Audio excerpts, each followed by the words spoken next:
Today I want to talk to you about how to come up with new ideas for your videos.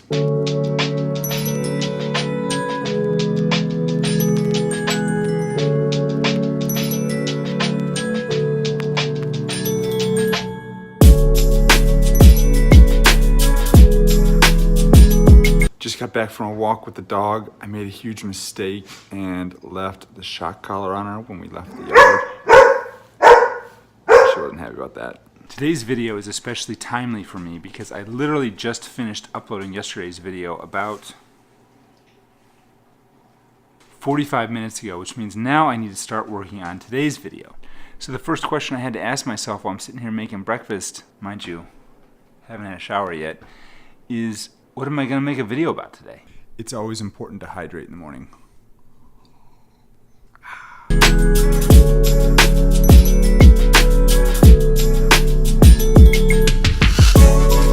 Alright, so as I started to think about what am I doing my video about today, I thought, well, why don't I just do a video about coming up with an idea for how to do a video?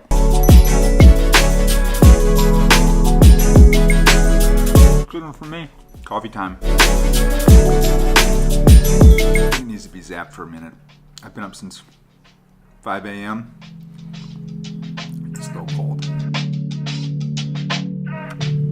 Perfect. You know, this mug is from, as you can see, Harry Truman's Little White House. That's in Key West, Florida. So I've got mugs from all over, and I don't think many people know this about me, but I have a huge mug collection. And that cabinet over there, it takes up 3 shelves. 3. So I'm curious if anyone else out there is like fanatical about collecting mugs every time they go someplace. At least as fanatical as I am. Hashtag mug life. One thing I love about this mug is this little insignia right here. Every time I down on myself about something or start to struggle with something, I remember what Harry Truman said, the buck stops here. I'm the one that's responsible. If I don't do it, nobody's gonna do it. Time to go take a shower. Back to the topic of today's video. How do you come up with ideas for new content? I'd say the first thing you do is, well, it's really gonna depend on what your primary business is. Is your primary business YouTube? Is your primary business some sort of professional services business? Are you a marketing agency? Do you do video creation on the side? I mean, what is it that you do primarily in your day-to-day business? Based on that, sometimes you're going to be dealing with clients, sometimes you're going to be dealing with customers, sometimes you're going to be dealing with products. What is it that you do? Basically, you can go to your existing clients or customers and you can, either ask them what questions they have, or alternatively, you can start looking for patterns and trends and look at the things that people ask you about most often. There's probably, if you just sat down with a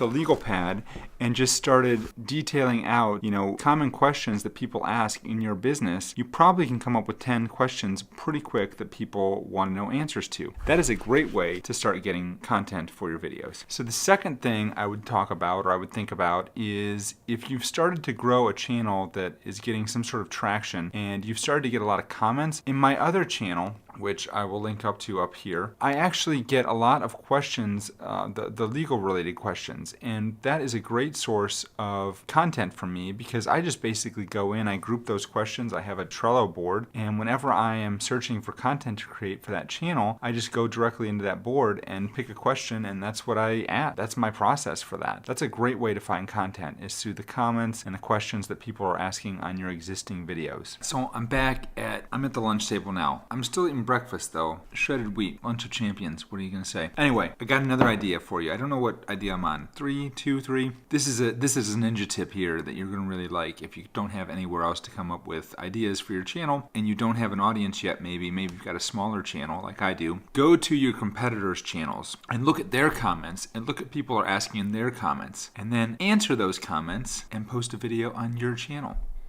There you go. Now, be careful. Don't answer their questions and then post the video on the comments of the other person's channel, because that's just going to piss them off. Unless you ask them ahead of time, hey, I've got a great idea for a video here. Can we collaborate on this? That would be cool. If you haven't done that, don't do that, because that's not cool to post a video on somebody else's channel. You'll probably get either blacklisted or the video will be taken down or whatever. That's your next tip. Time for some shredded wheat.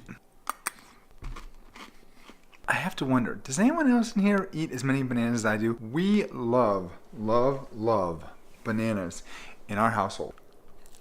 I didn't know today's episode was going to be all about food. I'm sorry. Tip number, I'm not sure what tip we're on, maybe 3 or 4, I'm not sure. So the next tip is you need to go to Facebook groups, and specifically Facebook groups where your audience is hanging out. And a lot of times, if you go to that group, you can search out questions that people are asking, and that is also great content that you can use in your videos. All right, headed out to a little mid-afternoon coffee, and I thought I would give you another little piece of advice. Reddit. If you're on Reddit, I personally don't like Reddit, but if you're on Reddit and your audience is on Reddit, then that is another great place where you can go and you can see what people are talking about and see what people have questions about, and you can answer those questions and help them out. Drawn towards the end of the day, but I wanted to give you one more nugget of love before we call it a night, and that is to email your list. And if you have a list, if you don't have a list, well, you can disregard this, but if you have a list, email your list and ask them what questions they have, and you'd be amazed at what people will reply to you with to tell you they need to know more about. And that is another way to get great content for your channel. So let me just see if I can go through these real quick. I'm too tired, I'm not gonna be able to go through them, and I didn't write them all down. It's getting late. I gotta get home. I'm hungry. Hey, I'm back. I almost forgot. There's a couple other things that I wanted to give you as ideas for getting new content. One of them is if you have a following on social media, you can just ask them. That's a great way to get new content ideas. The other thing you can do is use tools like vidIQ or TubeBuddy to look for highly competitive keywords that you could rank for potentially. Now, when you're just starting out and you need good content ideas, you're going to want to look for keywords that have lower search volume and less competition, or conversely, a little bit higher search volume and lower competition. But basically, the idea is you want to look for keywords that you could rank for almost immediately, and that's going to take some digging because a lot of the main great keywords are taken. But that's another great thing that you can do to search for content ideas, and you can use those tools. You can get the plugins basically for free, but I'll post links below to both vidIQ and TubeBuddy. I use vidIQ with one of my channels. I use TubeBuddy with the other one. I'm kind of testing them out to see which one I like better. Anyway, that's another great idea to find good content ideas, and one of these days I'll get around to doing a tutorial to how those actually work. Yeah, so that's it. Make sure you give us a big thumbs up, comment below, share with your friends. Don't forget to hit the bell thingy, and that's it. Have a good night, folks. Peace out. We'll talk to you tomorrow.